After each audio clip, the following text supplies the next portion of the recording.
Dje Parlamenti i Shqipërisë miratoi ligjin për barazi gjinore.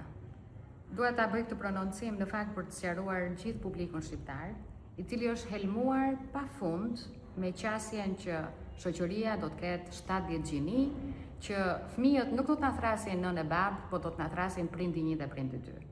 Në fakt kjo është absolutisht një gënjeshtër. Ky ligj përdor si definicion për gjinin atë që është miratuar nga Parlamenti i shumë viteve përpara. Parlamenti që ka nënshkruar Konventën e Stambollit në 2011 dhe ka ratifikuar atë 2 vjet më mbrapa.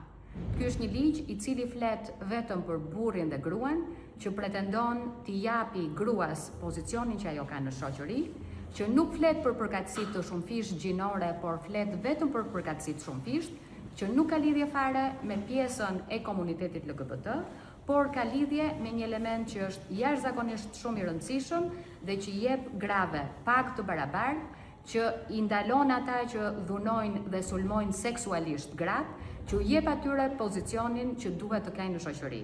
Ky nuk është një ligj që do ta lër gruan, ashtu siç në fakt është gjithë thelbi i gjithë këtyre sulmeve, për ta lënë atë në pozicionin e saj tradicional, që të jetë vetëm nëna e mirë edhe gruaja që kujdeset për shtëpinë. Por është një partnere, nuk duhet flasim më për qytetar të dorës parë edhe të dytë. Por duhet flasim për një familje që e çon Shqipërinë me progres në Bashkimin Evropian.